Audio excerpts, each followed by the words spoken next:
Donc c'est parti, comment créer une équipe d'agents IA? On s'est un peu pris la tête sur le titre parce qu'on n'avait que 57 caractères sur le Meetup. Donc pour commencer, je vais vous clarifier ce qu'on va vraiment voir à partir de ce titre-là. On ne va pas voir comment on utilise une équipe IA pour sa productivité personnelle ou la productivité d'entreprise, comme du Dust ou du N8N.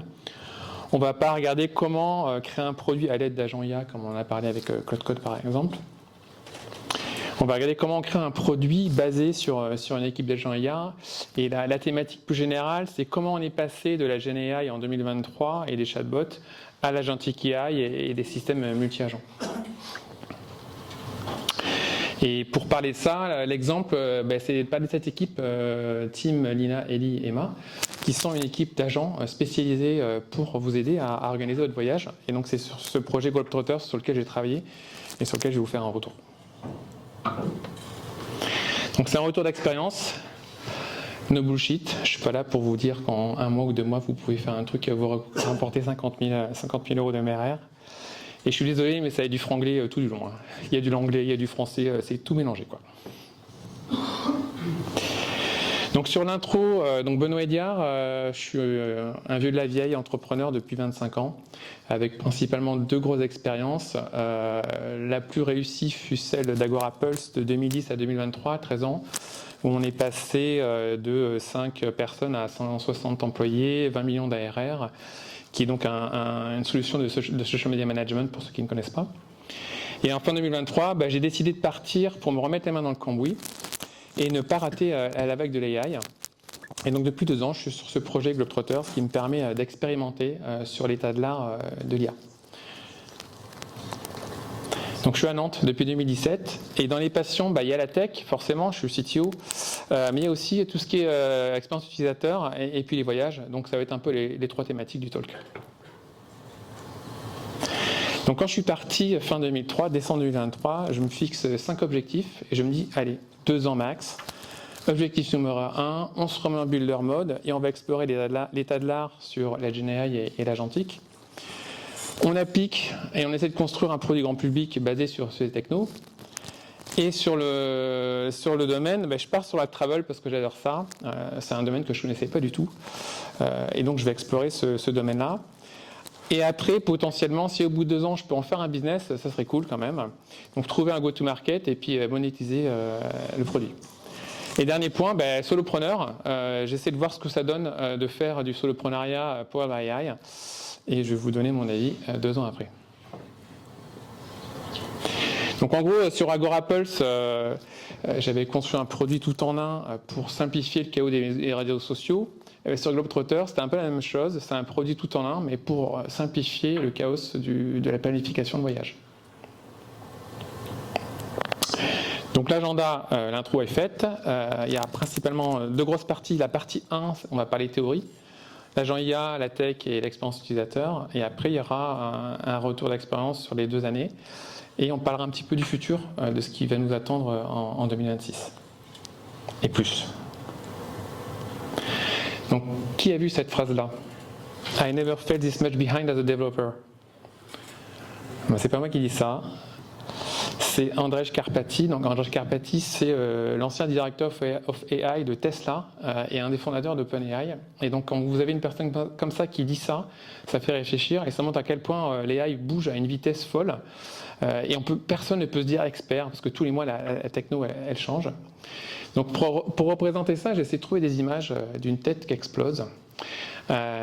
Pour info, OpenAI, ChatGPT, Gemini, impossible parce que c'est trop violent. Par contre, sur Grok, ça marche bien. C'était trop gore, je ne les ai pas mises. Par contre, j'ai trouvé une affiche d'un film des années 80 qui s'appelle Scanners. Et il y a plein d'affiches qui sont sorties sur ce film-là. Et donc, je vous ai sorti 3 affiches, et donc sur les 3 profils et les 3 thématiques du talk. Donc, on va commencer par le design. Donc ça, c'est un designer qui essaie de suivre les news sur l'AI. Après, on a le product manager qui a du mal aussi à suivre toutes les news AI. Et puis on a le développeur, désolé, c'est le plus gore, mais c'est un petit peu ça, essayer de suivre un petit peu ce qui se passe aujourd'hui dans le monde de l'IA. Donc on commence par la théorie, avec les agents IA, et on va commencer par parler un petit peu tech, assez en surface quand même. Et on va parler du curseur d'autonomie. Le curseur d'autonomie, j'en avais parlé à mon premier talk l'année dernière. D'ailleurs, qui était là au premier talk il y a 1 an? Ok, donc il y aura quelques slides qui vont revenir dans celle-ci. Et en fait, le curseur d'autonomie il est super important, c'est pour ça que je reparle. C'est où est-ce qu'on va passer l'autonomie sur notre système agentique. Donc on commence tout d'abord au mode copilote, où c'est l'humain qui fait et c'est l'IA qui va assister. Donc dans une Tesla, tu mets ton GPS, mais c'est toi qui conduis. Après, on a l'IA qui est assistée, donc c'est elle qui fait, donc c'est elle qui conduit. Et toi, tu es là au cas où elle fasse une merde. Et après, on a la partie IA complètement autonome, où tu n'as plus de conducteur, tu appelles ta Tesla, elle vient te chercher. On n'y est pas encore. Et il y a un talk de Andrej Karpathy, je vais en parler souvent de Andrej parce qu'il a fait un super talk qui s'appelle Software is Changing il y a 6 mois. Et ça, c'est une de ses slides où il utilise aussi cette image de l'armure de Iron Man pour parler du curseur d'autonomie. Où il dit en gros, quand Tony Stark il met son armure, il est augmenté, mais c'est lui qui fait. Et s'il passe en mode agentique, l'armure elle se débrouille toute seule et elle va sauver le monde sans Tony Stark. Et c'est exactement ça. Et entre les deux, c'est là que vient se poser la question de où on met l'humain. Alors on appelle ça les heaters, c'est Human in the Loop. Et c'est où on va mettre donc ce curseur. Soit on est en mode copilote, donc on n'a pas d'autonomie d'IA, c'est complètement de synchrone. Soit on met un tout autonome, et là on est vraiment sur de l'asynchrone où l'agent va aller faire tout seul. Donc la grosse différence, c'est quoi entre un chatbot et un agent? C'est ce curseur en fait. Donc quand on prend un chatbot, le chatbot il a la capacité à parler, il talk. On lui met une question à l'entrée du texte, à la sortie on a une answer, et entre les deux potentiellement il va aller chercher l'information à l'extérieur pour pouvoir répondre. Donc là on n'a pas d'autonomie, on est du pur synchrone. Alors que sur l'agentique, c'est beaucoup plus général, on va lui donner une tâche, donc il va parler forcément, mais il va aussi avoir la capacité à penser, à prendre des décisions, et à agir et à faire des tâches au nom de l'utilisateur. Et à la fin, en sortie, on n'a pas forcément que du texte, on peut avoir du code, de l'image, de la data. Et donc là, le curseur, il peut varier. Donc des exemples de curseurs, si on prend OpenAI ChatGPT par exemple, par défaut c'est un chatbot, c'est mode copilote. Mais il y a des possibilités de faire un petit peu d'agentique. Ils ont rajouté, par exemple, si on fait du deep research, on lui donne un objectif de recherche, il va aller sur Internet, et puis dans 10 minutes, il vous donne un résultat. Et ils ont aussi un mode agentique, un mode agent qui fait un petit peu ça. Si on prend les outils de vibe coding, on prend Lovable ou on prend du curseur, là on est sur l'agent assisté par défaut. Mais on peut revenir sur du copilote chatbot, qui était le mode initial. D'ailleurs, avant le vibe coding, on parlait de CHOP, de Chat Oriented Programming. Là, maintenant, c'est plus de l'agentique. Donc comment on est passé, donc là ça va être un peu plus tech, donc c'est pour ça que je remets la fiche, comment on est passé en 2023 des chatbots à l'agentique aujourd'hui en 2025. Donc partons du début, 2023, donc ChatGPT sort fin décembre 2022, et là le principe est relativement basique, on a un LLM, le modèle, en entrée on lui donne du texte, donc c'est des instructions, le système prompt. On va lui mettre un message utilisateur, puis on va lui demander de sortir derrière une réponse de façon probabilistique. Et c'est la base de tout. La base de tout, même les systèmes agentiques sont basés là-dessus.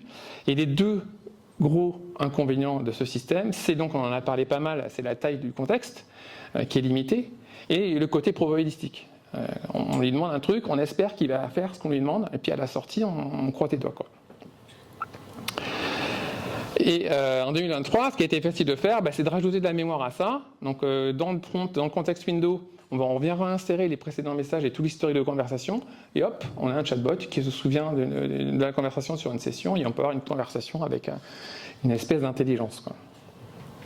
Et là, l'intelligence, elle est liée au prompt et à la taille du modèle. Et c'est donc là où on a beaucoup parlé de prompt engineering en 2023, parce que c'était un peu la clé du succès. Et on avait quand même pas mal d'inconvénients. La première, c'était les hallucinations, donc le côté probabilistique. S'il ne sait pas, parfois il inventait des trucs. Et puis on a un modèle qui est complètement isolé, qui est coupé du monde.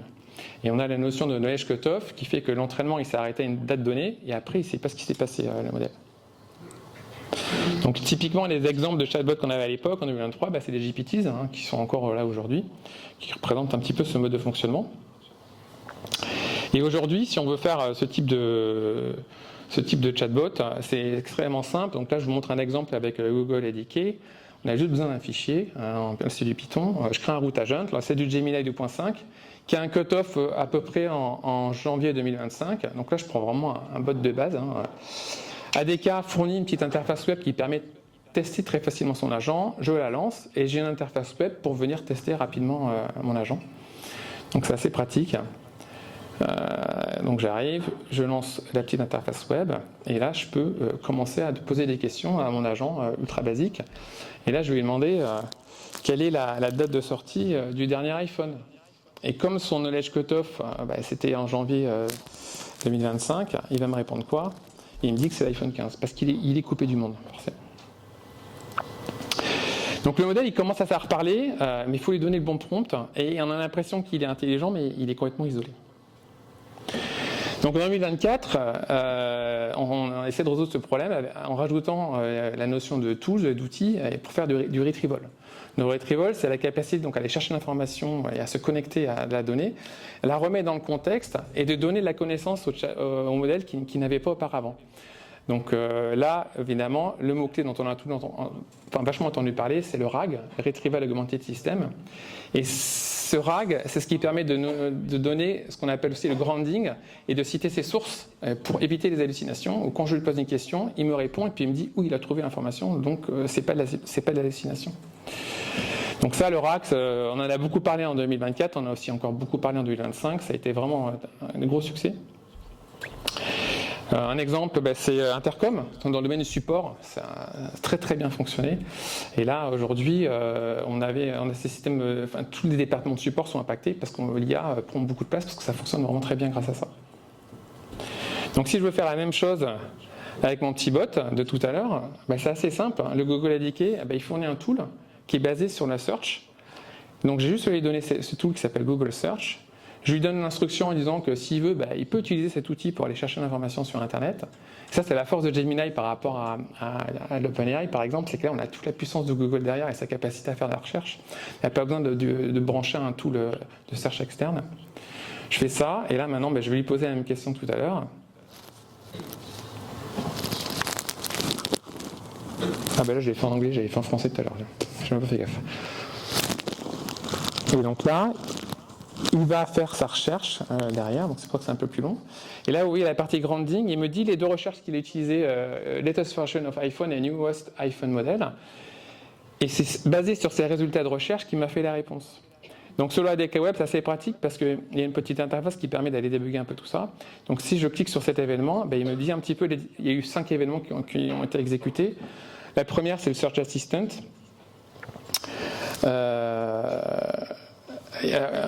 Oui, non, ça je vous rappelle. Et là, vous avez le grounding, donc avec les sources sur lesquelles il s'est basé. C'est dans la démo d'après où je vous explique un petit peu comment fonctionnent les événements. Donc voilà, là c'est le grounding, c'est du search. Vous voyez, en 3 clics, je me branche sur du Google Search. Donc le modèle, il commence à savoir beaucoup plus, mais il ne fait pas. On est encore en mode chatbot. Et en 2025, ça a vraiment été l'année où on a commencé à beaucoup parler d'agentique. Et là, les tools, plutôt que de faire que du retrieval, on va leur donner la capacité à faire des choses. Et pour faire ça, on a 2 possibilités. Soit on fait des tools qui vont aller se brancher sur des API pour faire des trucs, soit on va brancher des MCP servers qui sont des capacités distantes à l'agent. Et là, on a beaucoup parlé de reasoning, donc cette capacité à prendre des bonnes décisions, à réfléchir, à savoir quels sont les outils qu'il va utiliser. Et évidemment, on a beaucoup parlé de MCP aussi, modèle Context Protocol, qui permet de rajouter des outils assez facilement à un agent. Donc en exemple, le premier vraiment système d'agent qui a fait parler de lui, c'est Manus. Donc sur Manus, c'est un agent qui reste généraliste, mais qui permet de faire des choses. Donc là, en bas, vous avez créer des slides, créer un site web, développer une app, faire du design. Et c'est marrant parce que ça, c'est juste un AI wrapper, c'est l'orchestration d'agents. Et donc vous voyez qu'en rajoutant sur un modèle de l'orchestration intelligente, on arrive à rendre les modèles beaucoup plus performants. Et bien Manus a été racheté par Meta il y a quelques semaines, 2 milliards, parce que justement c'est des compétences que Meta n'avait pas forcément, et donc ils ont racheté la boîte pour ça. Donc le modèle il peut faire, mais bon, il est quand même difficile à mettre à l'échelle et il n'est pas facile à contrôler. Et pourquoi ça ? Ah non, je vous en parle tout à l'heure. Je vous montre un petit démo d'abord. Donc là, on va passer sur... non, cette démo ne devrait pas être là, je reviendrai tout à l'heure. Donc le problème c'est ça, c'est que on a le problème du contexte qui devient problématique. On va rajouter de plus en plus de tools, donc beaucoup plus un contexte qui va augmenter à cause de ça, notamment si vous branchez du MCP, on en a parlé tout à l'heure. Il y a toute la donnée qu'on va aller récupérer, qu'on va remettre dans le contexte, et puis il y a tout l'historique de conversation, et donc plus on va discuter, plus le contexte va grossir, et au bout d'un moment, on va appeler ce qui s'appelle le context route, un contexte qui devient tellement énorme que l'agent perd en performance. Donc là, un des mots-clés qui a pas mal arrivé, c'est la partie context engineering, qui reste encore un buzzword qui va faire parler du beaucoup en 2026. Et le context engineering, donc il y a des skills dedans, il y a la compaction ou la summarisation de contexte, il y a la capacité à aller chercher du retrieval pour la mémoire, et donc c'est donner le bon contexte à son agent. Le context is king, et là c'est la clé en fait du fonctionnement d'un agent et de sa capacité à être performant. Donc ce context route, il est compliqué parce que plus on lui donne de tools, plus ça fait des décisions à prendre pour le modèle, et ça va faire une dégradation de performance. Donc on revient sur les deux problématiques d'un agent et des LLM, c'est la taille du contexte et le côté probabiliste. Et les context routes, ils donnent ça en fait. Au début, on a un modèle qui est très performant, et plus la taille du contexte augmente, plus les performances vont descendre. Donc les performances, elles descendent, et en plus, il y a le coût qui augmente. Comme on paye au nombre de tokens qu'on envoie et qu'on va récupérer, plus vous lui envoyez du contexte, plus c'est cher. Donc c'est pas top. Donc il y a différentes façons de résoudre ce problème. Il y a la partie context engineering, et puis il y a une autre façon qui est découper son agent.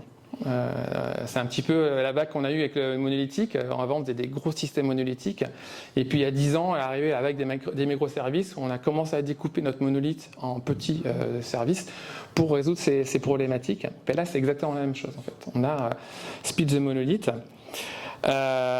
Et donc là, on arrive sur des systèmes agentiques où on va avoir un certain nombre d'agents qui vont avoir leur propre contexte, leur propre modèle. On peut avoir des agents avec différents modèles, leurs propres outils, et un système d'orchestration qui va permettre de faire un passage d'un agent à l'autre avec de la mémoire et un état. Et à chaque fois qu'un agent prend la main, il va pouvoir se servir à la regarder un petit peu dans l'état, dans la mémoire, pour savoir où il en est dans l'orchestration du tour. Donc ça a aussi évidemment des inconvénients, ces systèmes, c'est comme les monolithes versus microservices, notamment le communication overhead. Si vous faites un système mal conçu, vous avez deux agents qui vont commencer à parler, ils vont se mettre en loop, et là, laisse tomber, les coûts ils vont exploser, quoi. Donc c'est pas si simple que ça aussi. Alors je regarde parce que la démo en fait je l'avais mis avant, mais elle est là, je vais la remettre. Donc là, c'est un exemple de système multi-agent. Donc là, c'est assez basique. Ce que j'ai fait, c'est que j'ai un système spécialiste sur les produits Apple.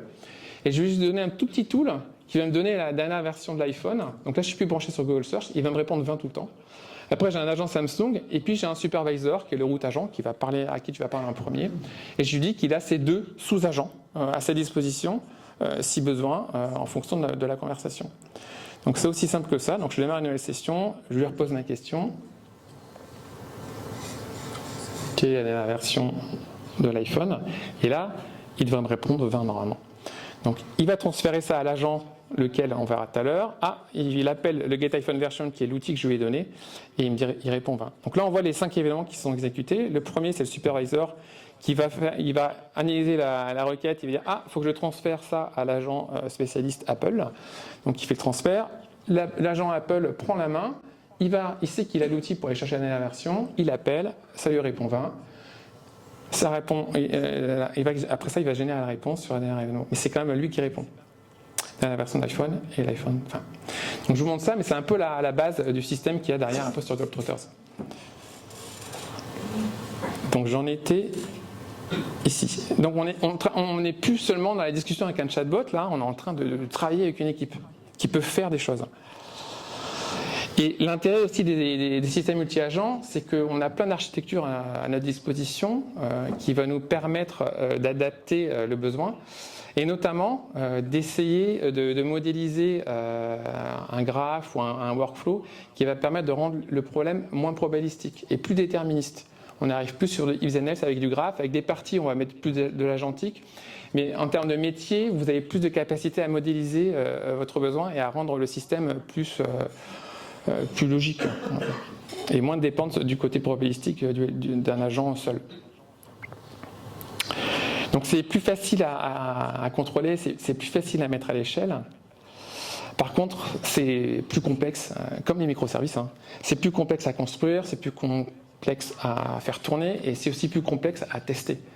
Parce que les évaluations, déjà sur un agent simple, c'est pas simple. Alors quand vous en avez plein, c'est encore plus compliqué. Savoir à qui il a passé la main, qui a répondu.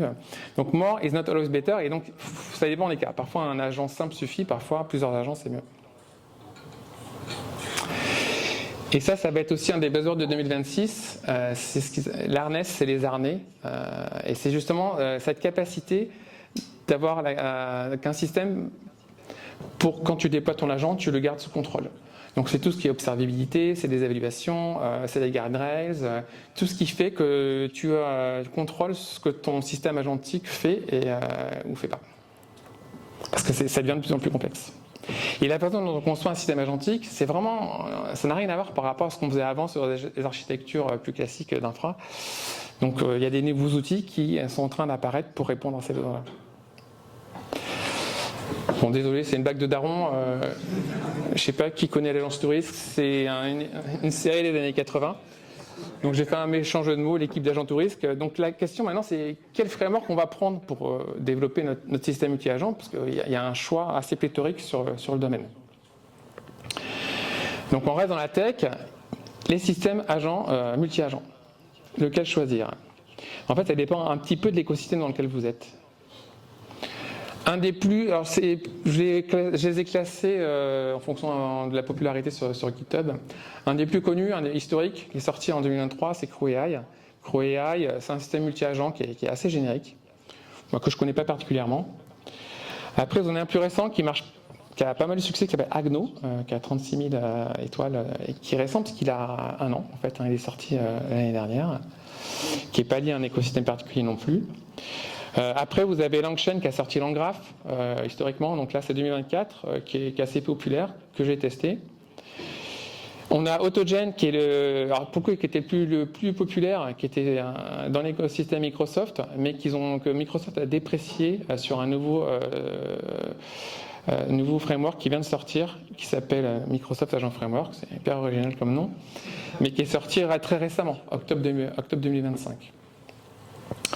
Et après, dans les autres écosystèmes, on a à peu près équivalent entre 15 et 20 000 stars sur GitHub.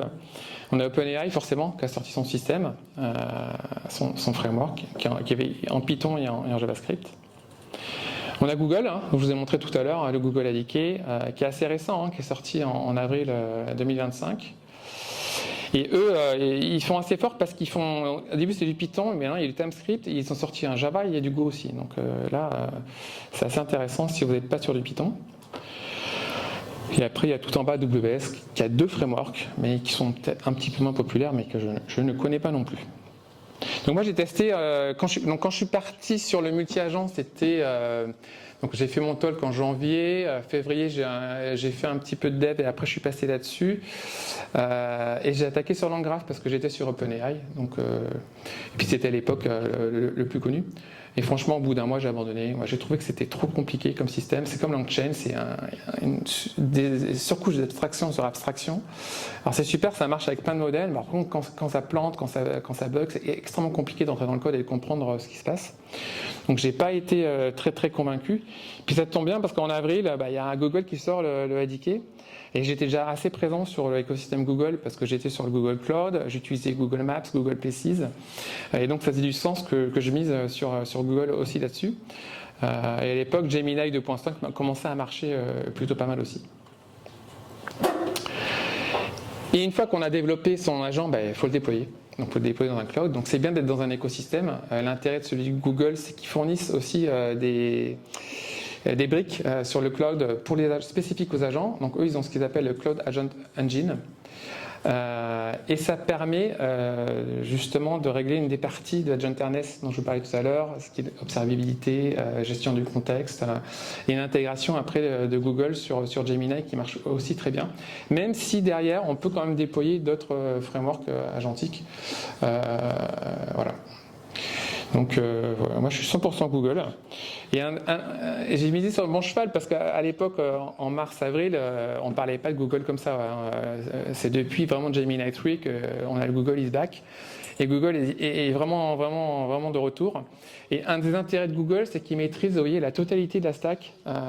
Ils font le silicon avec leur TPU, ils font l'infrastructure avec Google Cloud, ils ont les modèles avec Gemini, et après, ils ont toute la partie applicative distribution où ils ont du Gemini, et évidemment Google Search. Alors que les autres, c'est pas le cas. Typiquement, OpenAI, ils ont que la partie modèle applicatif, et Microsoft encore moins. Donc ça dépend de votre écosystème, il y en a pas, ils sont tous bien, hein, franchement, entre Google, Microsoft et AWS, ils ont tous leurs avantages et inconvénients. Donc on a choisi notre équipe d'agents tout risque. On va pouvoir passer à un sujet moins tech et parler de design, d'expérience utilisateur. Parce que ça, c'est aussi une grosse problématique sur les systèmes agentiques. Et je trouve qu'on n'en parle pas beaucoup. On parle beaucoup de tech, mais on parle assez peu de la partie UX. Donc il y a pas mal de gens qui disent que avec l'AI, on va avoir une évolution des interfaces et qu'on va aller vers moins d'interfaces et plus d'intelligence. Et j'ai trouvé un article qui parle de ça qui est assez bien foutu, je trouve. C'est le modèle de l'iceberg, le upside down, c'est représenté comme ça. Donc on a un iceberg qui est renversé. Donc avant l'AI, on avait beaucoup d'interfaces. Toute la logique était sur l'interface et après on avait un petit peu de logique métier en dessous, mais il fallait mettre beaucoup d'efforts sur la partie UI et UX. Et l'idée avec l'AI, c'est qu'on va renverser l'iceberg. On va avoir beaucoup moins d'interfaces et de logique sur l'interface et toute l'intelligence elle va être cachée derrière par les systèmes agentiques. Donc ça c'est la théorie. Parce que c'est pas si simple. Donc la question qu'on se pose sur un système quand on veut mettre de l'AI sur son interface, c'est où on la met. Donc il y a plein de façons d'intégrer un système AI dans une interface. Il y a le chatbot widget classique, les overlays, le Canva et les panels, le center stage. Donc je vous donne 2-3 exemples d'interaction. Donc la première, qui est la plus classique, c'est celle où on va rajouter un petit add-on, un petit feature sur une interface existante, c'est les overlays. Et ça, il y en a partout maintenant. Vous avez sur Notion, vous avez sur Gmail, vous avez les overlays AI qui sont intégrés un petit peu partout. Donc c'est assez classique. Après, vous avez évidemment Chatbot Widget, qui était là bien avant AI, mais qui a repris encore plus de promotion. Et typiquement, l'usage premier, c'est les outils de support, avec le chatbot de support que vous allez rajouter sur votre app. Après, vous avez le Center Stage, Single Pane, mais ça, c'est ChatGPT. Donc là, on est vraiment sur du conversationnel first, assez linéaire, mais qui est devenu incontournable aujourd'hui. Et après, dernier système d'intégration, c'est le left panel ou le right panel, où vous avez votre système de conversation sur la gauche, et puis vous avez parfois ils appellent ça un mode Canva, l'artefact sur lequel vous allez travailler. Dans le cas de Lovable, c'est une app, mais sur Gamma, c'est des slides. Sur une app, sur le curseur, c'est votre code. Mais c'est un système qui marche plutôt pas mal en termes d'expérience utilisateur, dès que vous avez un peu plus d'agentic workflow et des interactions un peu complexes. Donc tout le débat il est là, et la complexité elle est là. C'est qu'avant, quand on avait une interface classique, on avait des boutons, on maîtrisait très bien là où l'utilisateur allait pouvoir cliquer, et puis s'il est cliqué là, on va faire ça, quoi. C'est complètement déterministique, c'est hyper facile à contrôler. Avec les systèmes agentiques, c'est devenu hyper complexe parce qu'au final, on ne sait pas du tout ce que l'utilisateur va nous dire, comment il va le formuler, dans quelle direction il va partir. Et puis après, à la sortie, comme c'est probabiliste, on n'est pas sûr que le système va faire ce qu'on lui demande. Donc, toute la complexité, notamment pour aller vers l'autonomie, elle est là, quoi. Comment on gère cette complexité. Donc ça, c'était la théorie. Voilà, une demi-heure, on est pas mal. Pour info, l'année dernière, j'avais 200 slides, ça fait un peu plus d'une heure. Là, j'en ai 150. Donc on devrait faire moins d'une heure, normalement. Donc l'idée, c'est de voir un petit peu comment on applique tout ça sur cet exemple-là de Globetrotters avec une équipe d'agents. Mais avant de vous parler de la saison 2, on va faire un petit récap de la saison 1 et de ce que j'ai appris de cette première année. Donc la pratique, Globetrotters en mode build en 2024. Donc je vous donne un petit retour de toutes les séances user feedback. Après, je regarde aussi toutes les sessions utilisateurs et dans tout ce que j'ai appris sur cette bêta 1 sur le produit. Mais avant ça, je vous remets un petit peu le contexte. Donc on est dans le domaine du voyage. Et dans le domaine du voyage, en gros, il y a 5 phases. Il y a la phase de découverte, de discovery, où on va aller découvrir un pays par du guide ou sur les réseaux sociaux. Après, on a la phase de planning, où on va commencer à structurer un petit peu son itinéraire. Et puis, une fois qu'on a fini son itinéraire, on va passer à la phase booking. On va réserver les vols, l'hôtel, la voiture. Une fois qu'on a fait ça, on peut en profiter. On part en vacances.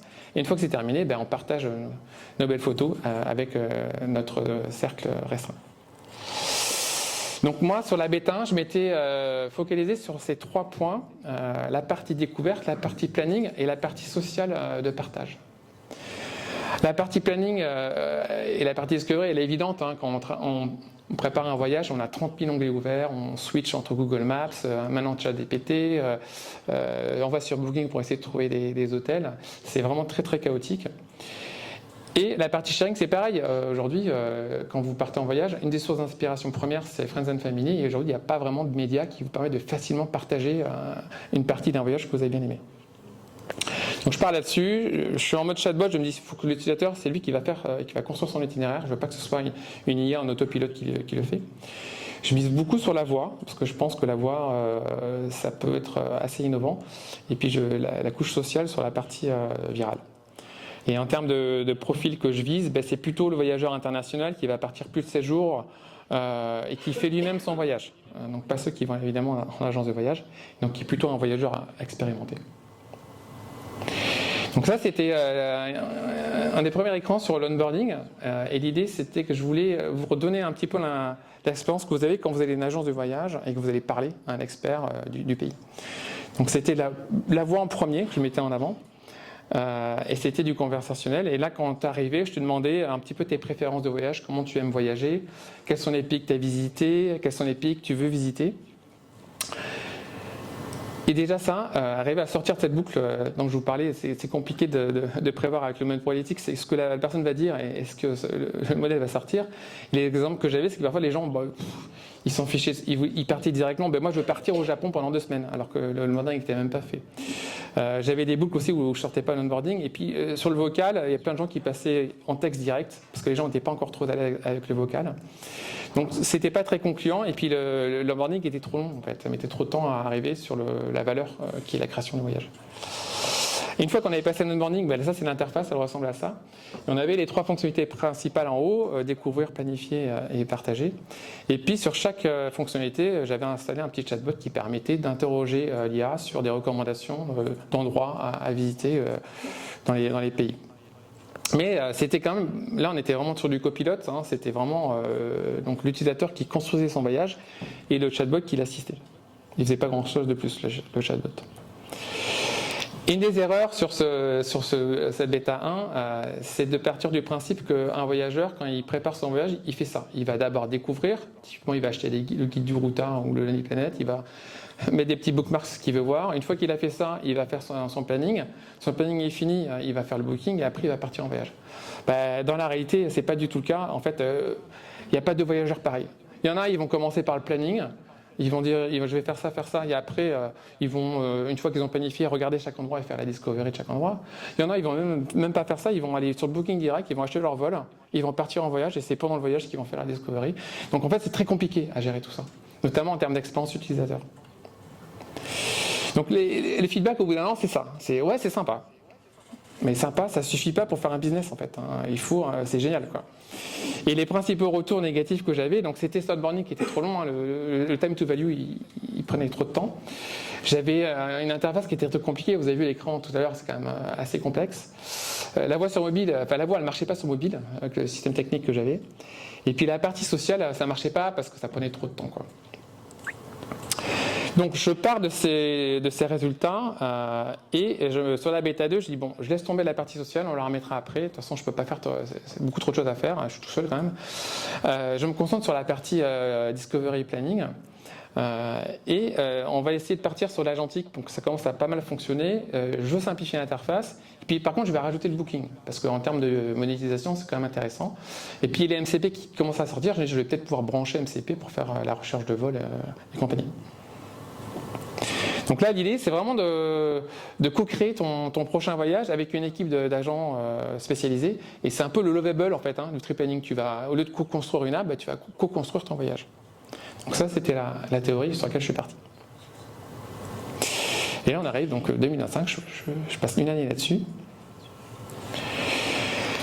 Et on va revenir sur le produit. Donc là, maintenant, les problématiques des fonctionnalités agentiques, c'est le pourquoi et le quoi.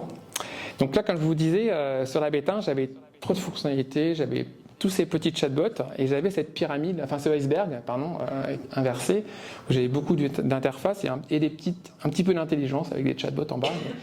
Mais le gros souci de ça, c'est que j'avais des silos, quoi, et ça marchait pas. Ça marchait si ça serait linéaire, mais au final, on a vu que c'est très compliqué, les gens passent de l'un à l'autre. Donc ça rendait le produit assez complexe à utiliser. Donc pour résoudre ce problème, je me suis dit, c'est pas possible. Il faut que la personne elle discute avec un seul agent. Et donc ça c'est possible avec les multi-agents. Donc là maintenant, j'ai plus qu'un seul agent, enfin en frontal, une seule discussion. Et après derrière, en fonction de la conversation, l'agent principal va passer la main à du booking, à du planning ou à de la discovery en fonction de la demande de l'utilisateur. Et pour simplifier aussi, l'idée c'est d'avoir un trip, une conversation, et c'est tout. Donc il n'y a pas 15 000 conversations. Donc c'est beaucoup plus simple. Quand vous faites ça avec ChatGPT par exemple, quand vous préparez un voyage avec ChatGPT, vous posez une question, vous revenez un mois après la conversation que vous n'avez pu aller, vous allez recommencer une autre, il y en a partout, c'est très compliqué, c'est que du texte, c'est l'enfer, quoi. Là vous arrivez, vous avez votre projet de voyage, tout est au même endroit. Donc la réalité, ce que ça donne, on passe de ça à ça. Donc j'ai un agent pour chaque besoin utilisateur, spécialisé. Et donc concrètement, l'agentic case, ça donne ça. J'ai un route agent, un discovery agent, mon booking agent et mon planning agent. Donc ça, c'était sur la partie produit. Après, il y a la partie design. Comment est-ce que je vais mettre ça en œuvre? Où est-ce que je vais mettre mon IA? Donc là, sur la bêta, j'avais un chatbot widget, sur la gauche, classique, et l'interface trop compliquée. Donc je me suis dit, qu'est-ce qui fonctionne aujourd'hui? Les gens sont habitués à quoi? Ils sont habitués à du conversationnel, à utiliser du ChatGPT, du Gemini dans une interface texte. Et donc je me dis, on va repartir sur ce à quoi les utilisateurs sont habitués. Proven Known UX, et donc aujourd'hui, quand vous allez créer un voyage sur WordWaters, vous allez arriver là-dessus. Il y a une petite ressemblance quand même, c'est voulu. Et donc c'est vraiment simplifié au maximum. Et là, tu donnes ton intention, donc soit tu veux faire du booking, soit tu veux faire du planning. Non, d'abord tu donnes ton pays, et après tu dis dans quelle direction tu veux partir. Et une fois que tu as fait ça, que tu as donné ton pays, tu vas retrouver à droite toute la conversation. Donc là, on est plus un peu sur du lovable ou du curseur avec des widgets pour enrichir et pas sortir du texte. Et après, à gauche, vous avez la partie Canva, qui est ton voyage, et puis les 3 onglets qui permettent de passer sur les 3 usages, découvrir, planifier ou réserver. Donc là, je me dis, ça commence à être pas mal, je pense que c'est beaucoup plus simple, donc je fais un petit peu des tests. Donc ça c'est la partie, là j'ai créé mon voyage, je suis dans la partie planifiée, donc vous voyez j'ai mon Canva et mon trip qui a été créé. Et le retour que j'ai quand même, c'est que c'est trop de ChatGPT encore, quoi. Et les gens ne voient pas la différence par rapport à préparer son voyage sur ChatGPT. Et l'erreur aussi que j'ai fait, un point hyper important et différenciateur par rapport à ChatGPT, c'est la carte. La carte, c'est vraiment le média le plus important quand tu prépares un voyage, et c'est le plus problématique quand tu fais ça en dehors, quand tu fais du ChatGPT ou autre, c'est que tu vas aller sur Google Maps, tu vas faire du copier-coller pour positionner tes points, savoir où ils sont, et c'est l'enfer, quoi. Donc ça c'était début décembre. Je me dis, bon allez, il faut que je refonde ça. Et là, je suis parti sur un autre type d'affichage où j'ai remis la carte en background. Et j'ai un système qui est un petit peu hybride. C'est de l'overlay, c'est pas du widget, mais c'est entre les deux, quoi. Et la capacité à fermer le widget pour voir la carte en plein écran. Donc après, quand tu n'as pas besoin du widget, tu le fermes et tu peux naviguer. Et tu as vraiment l'interaction, la synchro entre la carte et ton Canva avec ton trip. Donc voilà ça où j'en suis. Bêta 2 Right Panel Chat Overlay. Et l'intégration aussi avec Google Maps, donc ça Gemini permet de faire ça, et ça permet de faire du grounding aussi. Et là, tu n'as pas de destination par rapport à d'autres systèmes, c'est que derrière, moi je te fais les liens sur les Google Places et la fiche de Google Maps. Donc tu es sûr que ton système il va pas halluciner. Donc ça je peux vous montrer, donc ça donne ça. Alors pour info, j'ai enregistré ça il y a 2 heures et j'ai mis en ligne il y a 1 heure, donc si vous allez sur le système, je ne garantis pas qu'il n'y ait pas des bugs. Hein. Donc là on part sur un voyage au Japon, je clique sur le Japon, boum, il arrive, ça c'est le team, il me demande ce que je veux faire, la découverte, la planification et la réservation. Et en haut vous avez les 3 onglets avec les 3 agents dispo spécialisés. Donc là je vais commencer par de la découverte. Puis je lui ai demandé de me recommander des endroits à visiter au Japon.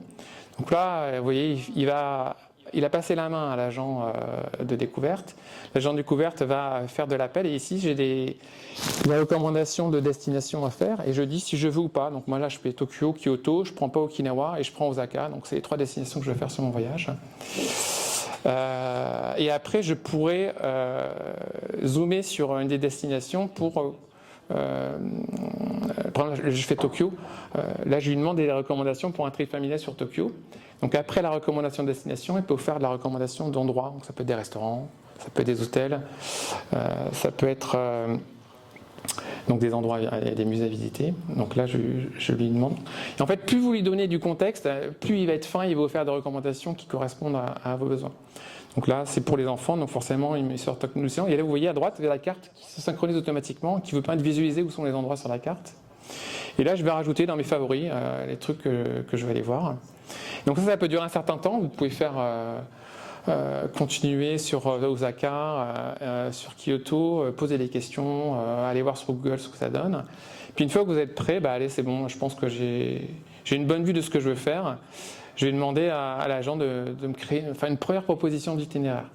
Donc là, il va rapidement vous donner une version texte de ce que pourrait être l'itinéraire.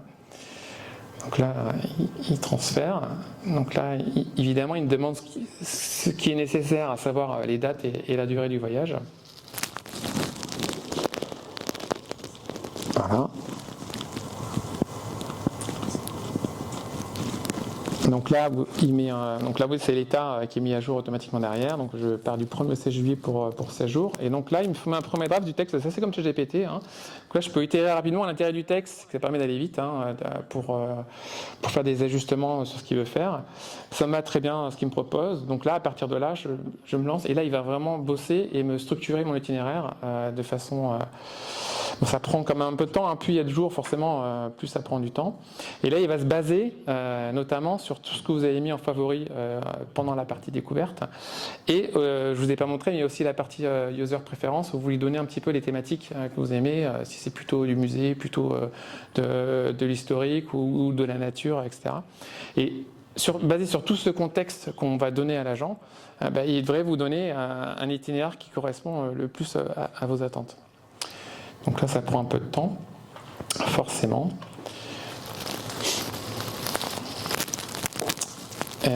Et je vous montrerai à la fin, il y a la partie booking. Alors la partie booking, elle est quand même beaucoup moins aboutie parce que je me suis mis, c'est un truc que j'ai rajouté à la fin. Et je vous montrerai après ça.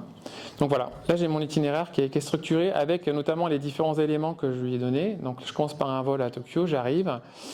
Après, je fais le sanctuaire Meiji-Shinjuku que je lui ai rajouté, le musée Ghibli que je lui ai demandé aussi. Et après, on a Tokyo. Donc voilà, c'est tout ce que je lui ai demandé. Et vous voyez à droite, là, l'itinéraire qui est tracé. Et puis en over, vous voyez la synchro entre le Canva et la map qui fonctionne plutôt bien. Et voilà, donc ça, c'est l'itinéraire dans sa globalité. Et après, l'étape d'après, c'est de zoomer sur une journée et puis d'aller discuter avec les agents pour améliorer sa journée. Hein. Donc là, par exemple, par défaut, j'arrive à Tokyo et puis il me demande de faire une découverte du quartier. Là, il faut que je trouve un hôtel. Donc je lui demande de me trouver un hôtel où pouvoir dormir. Là-dessus, c'est du Google Places et j'ai branché aussi un truc qui me permet aussi d'aller chercher les prix des nuitées parce que c'est bien beau de voir des recommandations d'hôtels. Si on n'a pas une idée du prix, c'est quand même compliqué de faire son choix. Donc là, j'ai 5 recommandations d'hôtels. Donc celui-ci, je ne le prends pas. Le mandarin, 546 € la nuit, je ne le prends pas. Le Shinuya, il n'a pas trouvé sur les prix. Je ne le prends pas. Donc je vais plutôt prendre celui-ci. Il est moins cher, je crois, ouais, à 230 € la nuit. C'est parti, je pars là-dessus. Et je l'ajoute sur mon itinéraire. Donc voilà, donc ça continue comme ça. Vous allez continuer à discuter et après vous allez pouvoir passer à la partie réservation. Je crois que c'est la suite de la démo. Ouais, c'est ça. Et c'est la partie réservation, c'est assez basique pour le moment. En fait, j'avais branché le MCP de Kiwi qui permettait de faire la recherche de vol, mais il ne marchait plus là, donc je l'ai débranché. Bon, par contre, vous avez des liens sur Skyscanner et compagnie qui vous permettent d'aller, qui sont pré-remplis quand vous cliquez sur le lien, qui permettent de gagner un peu de temps quand même. Donc là, l'idée, pour le moment, aujourd'hui, sur la partie boutique, c'est pas du tout autonome, quoi. Ça donne des recommandations. Je vais faire mon booking à l'extérieur, puis une fois que c'est fait, c'est un peu votre to-do list des bookings à faire pour préparer votre voyage. Mais le futur, c'est quoi? C'est évidemment d'aller plus loin que ça. Et de vous aider plus sur la partie des réservations. Donc voilà la démo où j'en suis sur cette partie-là. Donc ça c'est la bêta 2.1. Si vous voulez tester, moi je vous recommande d'utiliser la partie web. Alors je ne vous explique pas la prise de tête pour mettre ça sur un écran de téléphone. Hein. L'enfer. Donc ça fonctionne, hein, mais c'est beaucoup moins plaisant que la partie web où on a tout sur un seul écran. Il est 30 par film à 5 heures pour la dernière partie. Et là, l'idée, c'est de parler du futur, hein, vers quoi on va aller avec ces évolutions des systèmes agentiques. Le futur, déjà, on va parler du futur en termes d'expérience utilisateur. Et ça, c'est une citation de Karpathy nouveau, où il dit à juste titre, quand je parle avec ChatGPT, j'ai l'impression de parler à un système d'exploitation en ligne de commande. Et il n'a pas tort, il y a pas mal d'articles qui sont sortis sur ce sujet-là.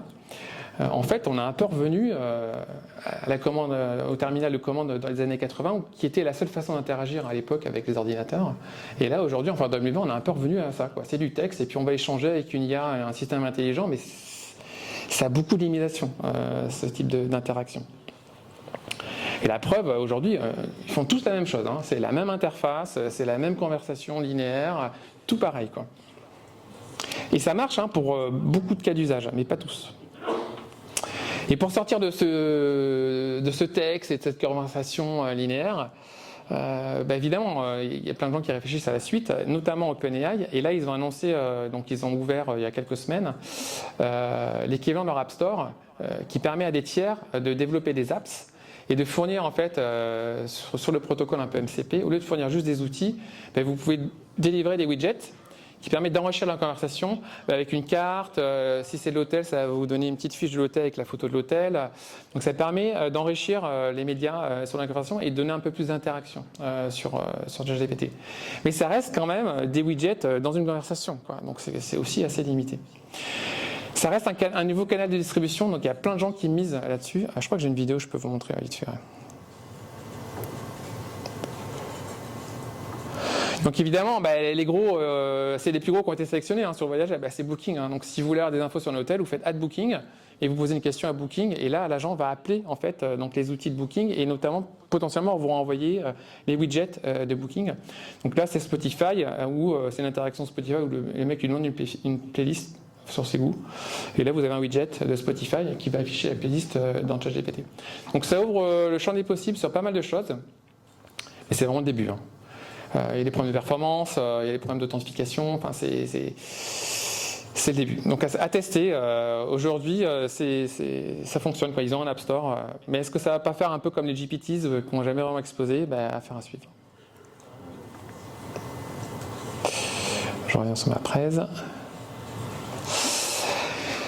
Et donc le UI, c'est un petit peu le bottleneck sur le fonctionnement des agents et l'usage grand public. Donc il y a plein de protocoles, il y a plein de réflexions sur comment on fait pour sortir de ça. Donc il y a le MCP UI notamment, qui est MCP Apps, qui est un petit peu ce que fait le App SDK, qui est derrière ça. Donc ça c'est plutôt dans l'écosystème OpenAI. Et dans l'écosystème Google, vous avez deux protocoles, il y a le ATUI et le LGUI, qui sont deux usages assez différents. En tout cas, si vous voulez creuser un petit peu sur ce vers quoi on va aller, vous pouvez aller voir ces trois exemples-là. Vous avez notamment sur le LGUI un petit dojo où vous pouvez tester des exemples d'interaction sur du conversationnel. Mais tout ça, ça reste quand même basé sur l'interface chat first. Et ça, c'est une citation récente là, sur un super article sur le blog de A16Zig, qui est le blog d'Andreessen Horowitz, un des plus gros fonds de la Silicon Valley. Et je suis assez d'accord avec eux, sur certains cas d'usage, c'est quand même compliqué, dans les contraintes d'une interface HGPT, de fournir une expérience de première classe. Parce que comme je vous disais, une interface ChatGPT, c'est une conversation linéaire et c'est pas adapté sur de l'interaction vraiment complexe. Donc ça, c'est la partie UX, on y reviendra un petit peu tout à l'heure. Là, on va parler sur l'évolution du web, liée à toutes ces révolutions sur l'agentique. On va plutôt parler produit. Aujourd'hui, le web, c'est ça. C'est la porte d'entrée du web, c'est Google, c'est la recherche. Et aujourd'hui, l'humain, qu'est-ce qu'il fait? Il utilise un navigateur, soit il va directement sur le site, soit il va passer par Google pour arriver sur le site par les petits liens bleus. Et c'est un web qui est conçu pour les humains, avec des pages web et du contenu. Après, certains business fournissent des API pour les apps, mais à la base, le web est conçu pour les humains. Et là, avec tous ces chatbots qui sont arrivés, on a le trafic vers les sites qui a fortement baissé dans beaucoup de cas, tous les sites de contenu, parce que vous allez passer sur le chatbot qui va vous répondre et vous donner la réponse sans que vous ayez besoin d'aller sur la source. Et ça, on l'a dans ChatGPT, mais on l'a aussi sur Google. Je vous montrerai tout à l'heure. Donc ça a beaucoup d'impact, notamment sur les business. Je ne sais pas si vous avez entendu parler cette semaine de l'impact sur Tailwind CSS. Tailwind CSS, c'est un des frameworks les plus connus aujourd'hui, les plus utilisés sur tout ce qui est mise en page d'app. Et bien, Tailwind, même si c'est le framework le plus populaire, ils ont dû virer 75% de leur équipe. Pourquoi? Parce que avant, ils avaient tout leur business qui était basé sur leur page de documentation, où les gens allaient chercher des réponses sur la page de doc, et là-dessus, ils voyaient qu'il y avait du service fourni par Tailwind pour les accompagner. Donc c'était un apporteur de lead très très fort ce site de doc. Et avec en fait les moteurs de réponse que sont ChatGPT et autres, en fait, les gens n'avaient plus besoin d'aller sur le site de doc de Tailwind. Et donc le trafic s'est écroulé, et le business de Tailwind derrière aussi. Donc ça remet quand même beaucoup de choses en question, cette évolution du web, notamment pour tous les business basés sur du contenu et l'acquisition par le contenu. Exemple de ça, c'est sur les recherches Google. On ne l'a pas en France, on est encore un des rares pays à ne pas l'avoir, mais il y a deux modes Google qui sont en train d'impacter tout ça. C'est les AI Overviews. Donc les AI Overviews, c'est que vous posez une question. Donc là, il détecte que vous avez une question plutôt que la recherche d'un site. Et là, il va vous donner la réponse sur les AI Overviews direct. On l'a un petit peu aujourd'hui, mais c'est beaucoup moins efficace. Là, c'est vraiment un contenu texte qui va contenir tout ce qu'il faut. Et l'autre mode de Google, qu'on n'a pas encore en France, c'est le AI mode. Le AI mode, en fait, c'est Gemini. En gros, vous n'allez plus passer par un moteur de recherche. Votre point d'entrée sur le web, c'est Gemini. Et vous allez poser des questions. Si vous recherchez un site, là, il va vous rediriger sur le site. Par contre, si vous avez une question, il va vous répondre directement. Donc comment font les agents? Là, on a vu les chatbots, ça marche pas trop mal sur le site pour les humains. Les agents, quand ils veulent agir, c'est un peu compliqué aujourd'hui. Donc on a le protocole MCP qui est arrivé, mais qui est vraiment pas encore du tout au niveau. Et il y a peu de business qui fournissent aujourd'hui un MCP. Donc si vous voulez faire un agent qui agit aujourd'hui, il faut passer par les API. Donc c'est un peu plus lourd à faire, mais c'est quand même le plus efficace. Donc pour contourner ce problème du web qui n'est pas fait pour les agents, il y a le browser use. Tiens, ils ont dit on va faire que du computer use, du browser use, on va donner la main à l'agent sur la machine de l'utilisateur. Et en fait, c'est l'agent qui va piloter le navigateur, qui va se comporter comme un humain pour utiliser les sites, faire les réservations de vol par exemple. Et ça, c'est un peu une solution de contournement, quoi. Et puis c'est pas du tout efficace, c'est extrêmement lourd et peu performant. Mais c'est le seul moyen qu'on a aujourd'hui de faire des agents qui peuvent agir. Bon, bien sûr, ça va évoluer. Et les web de demain, l'idée c'est d'évoluer pour fournir un web qui soit plus agentic friendly. Et dans le futur, on va avoir quoi sur l'agentique? On va quand même avoir les sites, parce qu'évidemment, ils ne vont pas disparaître. Il y en a qui disaient que c'est la fin des sites. Ils seront toujours là, les sites, forcément, parce que notamment sur les sites du e-commerce ou autre, on aime bien quand même aller browser, aller naviguer, aller regarder les produits. Et les chatbots de support vont évoluer et vont devenir plus agentiques aussi. Là, je peux vous donner un exemple qui était sur le dernier Cloud Next. Alors le problème, c'est qu'il n'y a pas de son. Alors, je ne vais pas vous faire la voix, mais il y a un petit peu de... Je vais avancer à 1 minute à peu près. Et là, il fait la démo en fait. Donc c'est un chatbot, mais c'est un chatbot vraiment en nouvelle génération avec du multimodal. Et il y a du vocal. Donc là, l'idée c'est de parler à l'agent. Donc c'est beaucoup plus naturel, la conversation elle est beaucoup plus fluide. Et là, il lui dit bon voilà, j'ai acheté ces deux. Ah non, j'ai deux plantes et je voudrais acheter donc de l'engrais pour ces deux plantes, mais je ne sais pas lequel prendre en fait. Hein. Elle dit oh ben moi je vais pouvoir t'aider. Est-ce que tu peux me donner un accès à ta caméra s'il te plaît? Et donc là, le mec active sa caméra. Donc on a un agent qui commence un peu à faire des choses. Et on a du multimodal avec de la vidéo aussi. Donc là, le mec, il lui montre la plante à l'agent. Et puis voilà, moi j'ai ça comme plante. Qu'est-ce que tu me recommandes? Donc là, direct, l'agent il va reconnaître que c'est, je ne pourrais pas vous dire, des pétunias, voilà, des pétunias. Et donc l'agent va lui recommander le bon engrais qui va bien. Super. Et après on va voir que l'agent va même lui proposer d'aller mettre dans son panier le bon engrais. Et donc c'est l'agent qui accompagne vraiment. Donc là on est vraiment sur du cowork, enfin de la co-création. Et ça, vous voyez très bien que c'est impossible de faire ça dans du ChatGPT, quoi. Donc il va quand même y avoir de la place pour faire de l'agentique sur du site et sur de l'app. Donc ça c'est sympa. Je ne sais pas quand est-ce qu'on aura des trucs comme ça dans la vraie vie, mais on devrait y arriver. Donc ça c'était les agents sur les sites. Et après on a dans le futur, on va tous avoir un super agent dans notre poche. Donc soit on aura soit OpenAI, soit on aura Gemini, soit on aura Apple, sachant qu'Apple, ça sera du Gemini derrière, parce que maintenant ils ont fait un deal avec Gemini, mais ça sera quand même dans l'écosystème Apple. Et ces super agents, on va pouvoir leur déléguer plein de tâches, ils vont nous connaître, c'est eux les mieux placés pour faire ces super agents. Et ces super agents, quand le web sera agentique, ils vont pouvoir collaborer avec des agents du business pour interagir sur une tâche donnée. Ils vont pouvoir continuer les API, mais le futur c'est plutôt ça, c'est soit on va faire du MCP, on va donner des capacités à l'agent local à faire des choses pour un business, soit le business va fournir un agent, et là c'est des agents qui vont parler entre eux en fait, qui vont échanger sur la tâche.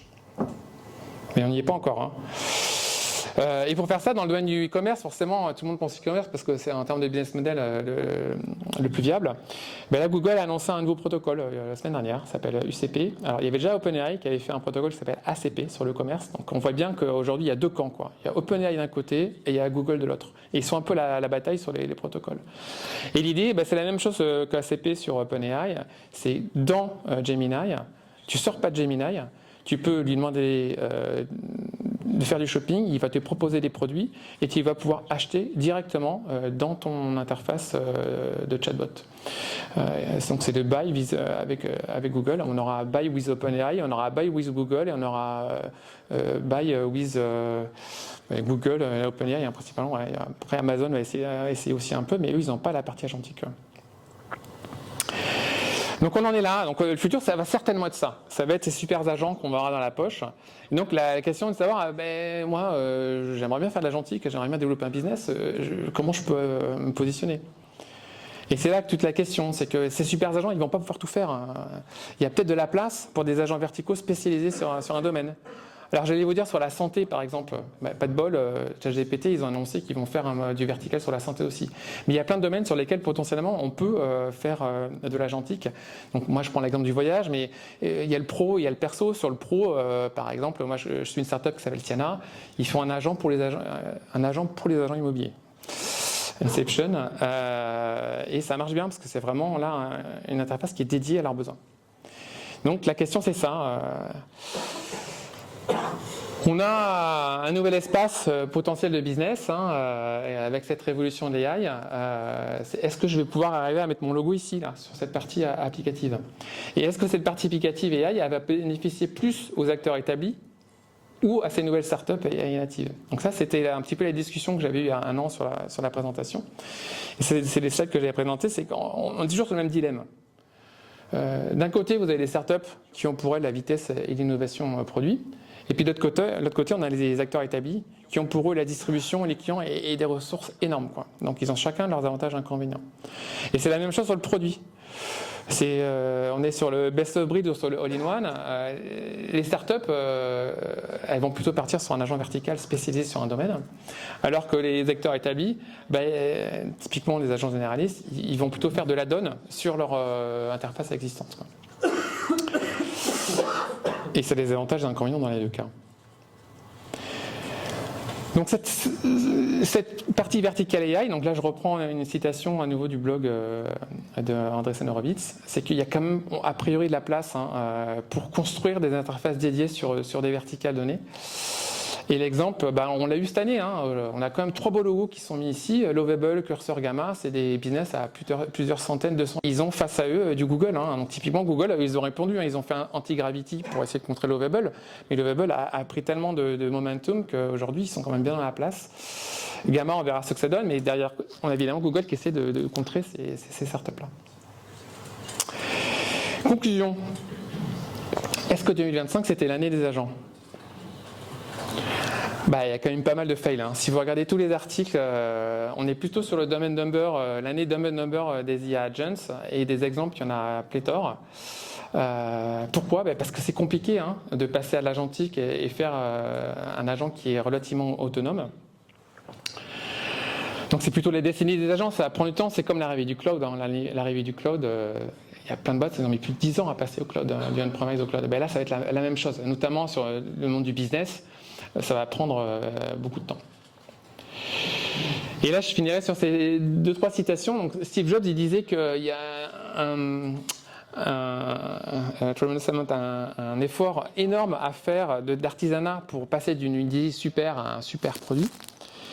Et Karpathy, encore lui, a dit un peu la même chose. Il y a un travail énorme pour passer d'une démo à un vrai produit autonome. Surtout quand on fait la reliability. Alors évidemment, lui, l'exemple qu'il donne, c'est Tesla. Faire des voitures qui se conduisent toutes seules, tu vois, on avait prévu ça, Elon Musk avait promis ça, je sais pas, il y a 10 ans, on n'est toujours pas là, quoi. Et c'est ce qu'il appelle le demo to product gap. C'est extrêmement compliqué de passer d'une démo qui marche pour faire une démo à un produit qui marche dans tous les cas. Et c'est représenté par ça. Aujourd'hui, c'est vraiment la problématique qu'on a, qui est représentée par cette slide. C'est qu'aujourd'hui, c'est beaucoup plus facile de construire avec l'IA. Donc, on peut très bien faire un MVP fonctionnel très très facilement sur du Lovable ou sur autre. Mais toute la difficulté, alors déjà, c'est que les utilisateurs, ils sont tellement habitués aujourd'hui à un niveau d'excellence qui fait que le produit, il faut qu'il soit vraiment canon. Et les utilisateurs, eux, ce qu'ils veulent, c'est plutôt ça. C'est pas un minimum viable product, c'est un minimum lovable product, donc un MLP. Ils veulent pas un produit qui soit juste fonctionnel. Ils veulent un produit qui soit fiable, reliable, qui soit facile à utiliser, avec une UX au canon et avec un design canon. Et les utilisateurs, aujourd'hui, ils ont un temps d'adaptation qui est tellement compliqué à capter, c'est que si ton produit en 5-10 minutes il démontre pas quelque chose, il zappe l'utilisateur. Et donc ce passage d'un MVP à un MLP, c'est très compliqué, surtout dans l'AI avec tous les problèmes qu'on a vus tout à l'heure. Et pourquoi c'est compliqué ? Je reviens à cette slide du début. C'est toujours le même problème. Les problèmes de base, c'est ça, c'est la taille du contexte qui est limitée et c'est le côté probabiliste des LLM. Donc peut-être que dans les futurs systèmes agentiques, on ne va pas forcément utiliser des LLM. On va avoir peut-être des modèles plus spécialisés qui vont permettre d'être plus déterministes que des LLM qui sont vraiment conçus pour du texte et pour du langage, quoi. Et donc pour terminer, les 2 points qui font que c'est difficile à construire aujourd'hui de l'AI et de l'agentique, et pour résoudre ces problèmes-là, il faut arriver à faire de l'agentic engineering. Comment rendre son système moins probabiliste et plus déterministe, et comment arriver à construire une interface, une expérience utilisateur qui soit focalisée sur un besoin utilisateur et qui fasse beaucoup mieux qu'un chatbot conversationnel. C'est ça la clé du succès en fait aujourd'hui pour faire un produit AI first. Bon, bilan perso, je vous avais promis de le faire 2 ans après. Bel bilan perso, sur les objectifs, le premier, il est atteint, il y a bu l'air mode, je commence à avoir une bonne vision de l'état de l'AI agentique, même si je ne me dis pas du tout un expert parce que ça change tout le temps. Les B2C product, il y a un produit grand public qui commence à tourner, mais qui reste quand même aujourd'hui. Alors c'est un MVP, j'espère que ça commence à devenir un MLP, donc allez tester et faites-moi du retour. Et la travel tech, je commence aussi à avoir aussi une bonne vision de la verticale du vache, et je peux vous dire que c'est un domaine qui est extrêmement compliqué à attaquer face à du booking et autres, en termes de go-to-market et de monétisation, ce qui fait qu'aujourd'hui, le point 4, il n'est pas du tout atteint. Je suis loin de monétiser Globetrotter, ça reste un produit aujourd'hui plus sur lequel j'expérimente, et on verra si j'arrive derrière à en faire un business, mais c'est encore pas du tout, je suis très revenu. Là. Et la partie solopreneur, au bout de 2 ans, c'est sympa solopreneur, ça offre beaucoup de liberté, mais bon, c'est quand même sympa de bosser avec une équipe, d'avoir des retours, de pouvoir faire du ping-pong. Donc là, je vais un peu en sortir du mode solopreneur, quoi. Donc les objectifs pour 2026-2027, c'est récent en bulle mode parce que franchement c'est quand même l'éclate de suivre cette vague, même si c'est dur à suivre, c'est super à surfer. Donc là-dessus c'est quoi? C'est peut-être insister sur le travel tech ou partir sur une nouvelle verticale. C'est du B2B peut-être au lieu du B2C, je sais pas, je vais voir un petit peu ce que je peux faire. Et après la partie solopreneur, moi je m'étais donné ces 2 années du focus à 100%. Et là l'idée c'est d'ouvrir un peu les opportunités et de voir un petit peu s'il y a des choses qui se présentent pour faire des missions à droite ou à gauche pour complémenter un petit peu la partie Globetrotters, quoi. Donc si vous avez des problèmes agentiques, n'hésitez pas à m'en parler.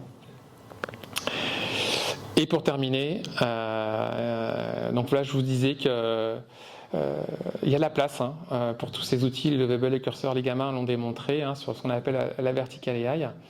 Et tout l'intérêt de ces produits, c'est qu'ils donnent des super pouvoirs aujourd'hui aux consommateurs. C'est vraiment ça, quoi. On a vraiment l'impression d'avoir des super pouvoirs quand on utilise du Lovable ou autre. Et ces super pouvoirs, donc aujourd'hui, quand vous allez faire une app, vous n'allez pas sur ChatGPT, vous allez sur Lovable. Quand vous développez, vous développez pas avec ChatGPT, vous utilisez curseur, les slides, vous allez plutôt faire du gamma. Donc moi j'espère qu'avec le voyage, il faut tester Globetrotters, quoi. C'est super power. Voilà, donc affaire à suivre. Et puis si vous avez des questions, n'hésitez pas.